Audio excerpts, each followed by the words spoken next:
All right, so 2023, civic education, of course, internal.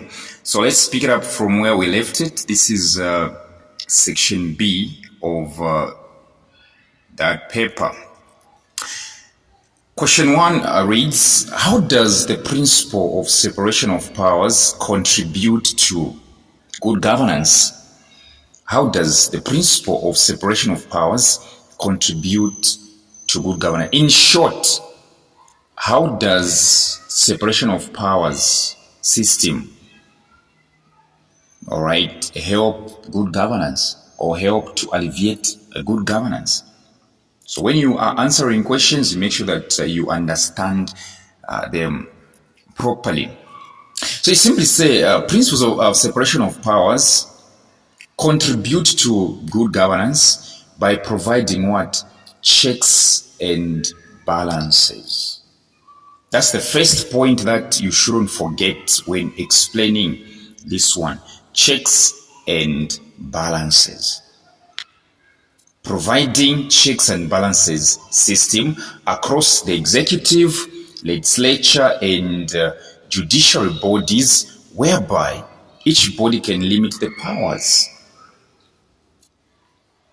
That is exactly how the separation of powers help to promote good governance, right? Providing checks and balances system across the executive, legislature, and judiciary bodies, whereby each body, which means whereby legislature, judiciary, and executive can limit their powers. So it comes to limit their powers. They shouldn't exceed beyond their powers. The powers of others and prevent any misuse or exploitation of power. So the judiciary, the executive, the legislature should not exploit or misuse powers. So you're going to realize that this discourages corruption and ensures accountability, transparency, and social justice. And accountability, transparency, and social justice are important to good governance. Yes, they are. Question 2. Explain how corruption in Zambia is addressed by the following acts.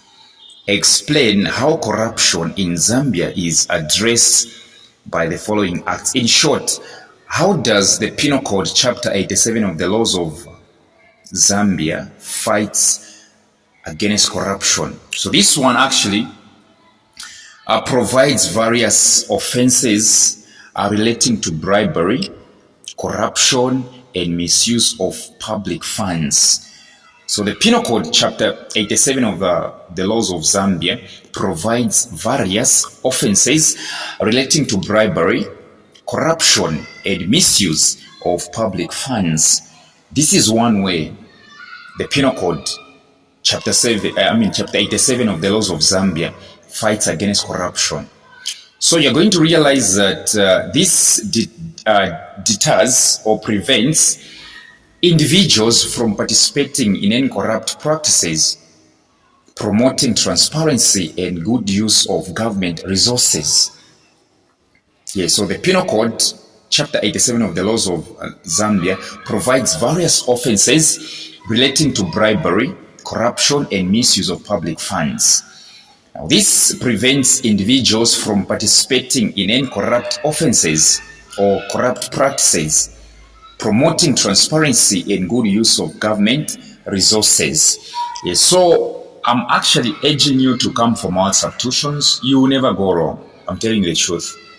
You need to come and see the way people pass the exams. You will never go wrong.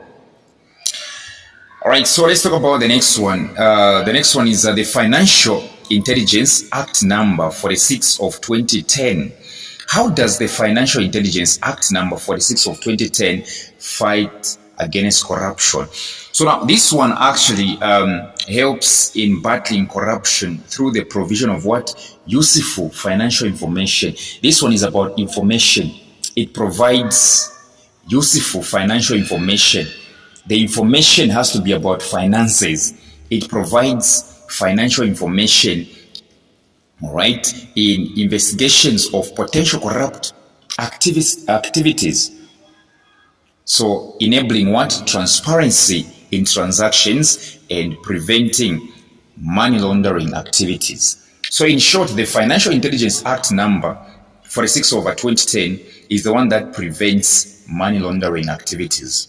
By doing what? By providing useful financial information in investigations of potential corrupt activities, enabling transparency in transactions and preventing money laundering activities. Now, the next one actually is about whistleblowing, right? Public interest disclosure or protection of whistleblowers. Act number 4/2010. So, who exactly are the whistleblowers? Who exactly are whistleblowers? Whistleblowers are those people, individuals which report corruption. All right, they report corruption. They are whistleblowers, so they have to be protected. Right, they need to be protected. They are whistleblowers. They will have to be what? Protected. So, how does this public interest disclosure or protection of whistleblowers Act number of 20, Act number 4/2010, how does it help in fighting against corruption? So this one, what it does, it encourages uncovering corruption. It encourages revealing corruption, right? By doing what? By protecting individuals that disclose information about misconduct in public sectors from any form of retaliation. Take for instance, you actually report corruption and the offender gets to know that you reported them. Don't you see that they're going to come against you? They can even kill you. So you have to be protected. You have to be protected. That is exactly what this act does. The act of public interest disclosure or the protection of whistleblowers. It makes sure that whistleblowers, those that reveal corrupt practices, are protected. So you realize that after you feel protected, you continue revealing corruption. All right?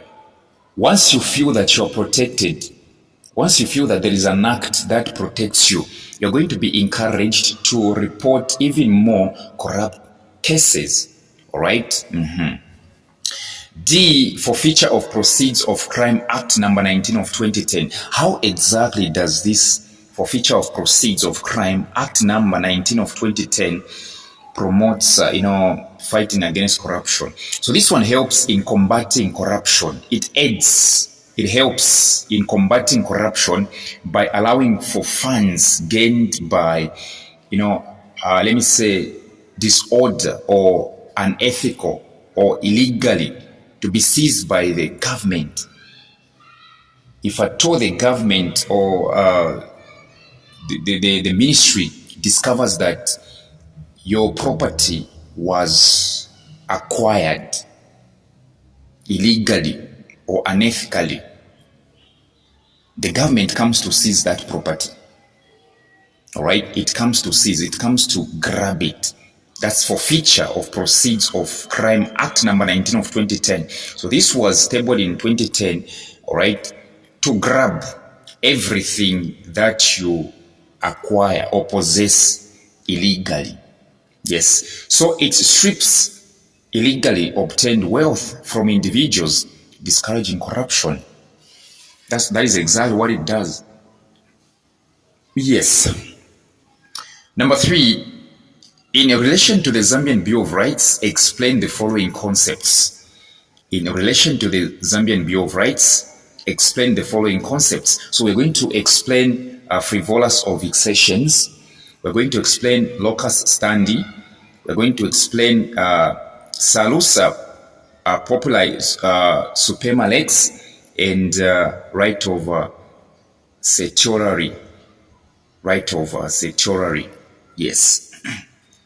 Let's start with the first one, frivolous or vexations. This is when in the Bill of Rights, actually, we're talking about Bill of Rights.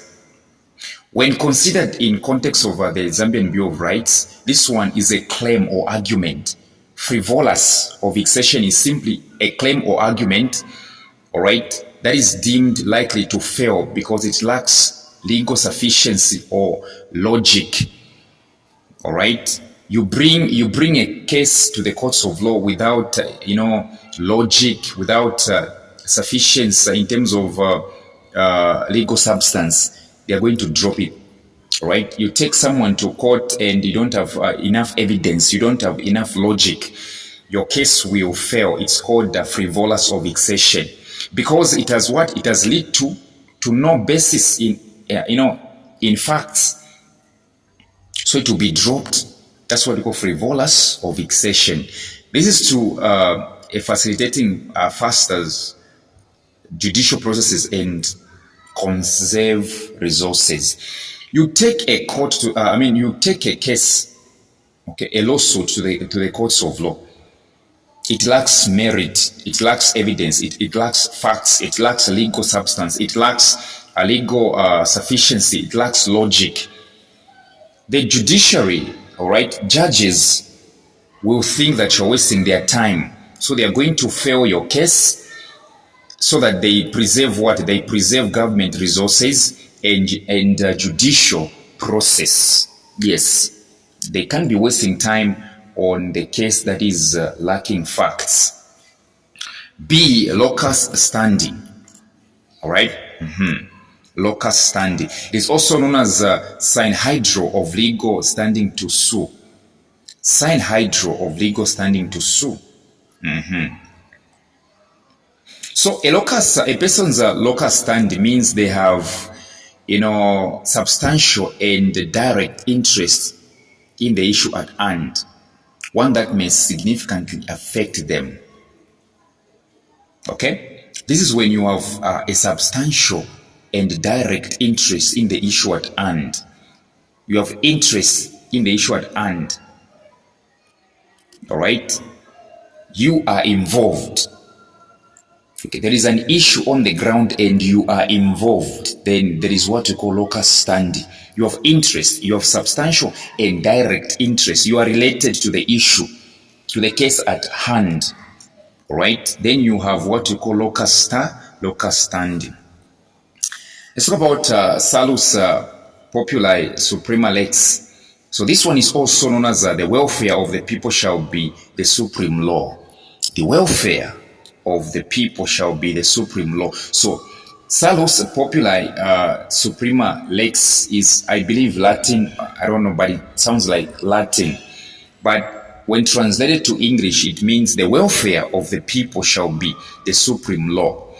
So this principle actually emphasizes that the welfare or safety of the citizens within any community or country or state, all right, trumps all legal considerations and is the principal aim of all governments.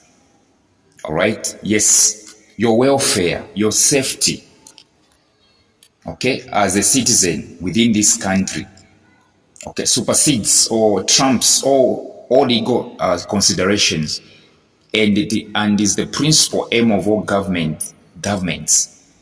So in the context of the Zambian Bill of Rights, you realize that it implies that the public welfare is cardinal or primordial to other regulations. That's salus populi suprema lex. And so the last one here is right of certiorari. Yes, what did I say? Come from our substitutions. Come from our substitutions before it's too late. All right? Come from our substitutions before it's too late. So this order is issued by a superior court. Yes, right of certiorari. This order is recognized, or let me say it is issued, it is handed out, it's given out by a superior court, like a supreme court, recognizing that a lower court or tribunal may have taken a decision outside its jurisdiction or against a name of natural justice. There comes a time when a subordinate court, a lower court, like a magistrate, a local court, issues a judgment, a decision. All right, the Supreme Court has got all the rights to render that decision null and void. That's what they call right of certiorari. All right, yes. Yes. It presents the power of decentralization, scrutiny, and accountability within the Zambian judiciary system. The Zambian Bill of Rights actually prevents against violation of a right due to misuse of public power. Okay? Yes. So this one is that a higher court has got the power. All right? A higher court has got a power. All right? To actually render the decision of the lower court useless or powerless. The lower court or tribunal may have taken a decision outside of its jurisdiction. But there are cases whereby a lower court actually is handling cases which are not under its what? Jurisdiction. How do you pronounce this one? Jurisdiction. Okay? It's not your area. And for example, at a police station, do you know that no matter how much you owe a person, you're not allowed to sleep in the cells? You're not allowed to. The police officers are not allowed to keep you behind bars because you are owing. That is not within their jurisdiction. All right? You have to be released so that you go and look for money. How can they put you behind bars and yet you are owing? How do you look for money? So that's not within their what? Jurisdiction. Yes, their jurisdiction actually is to go and pick up with Tumbuko. And so come from our WhatsApp tuitions, right? Come from our WhatsApp tuitions. We'll continue with section B some other time. Yes.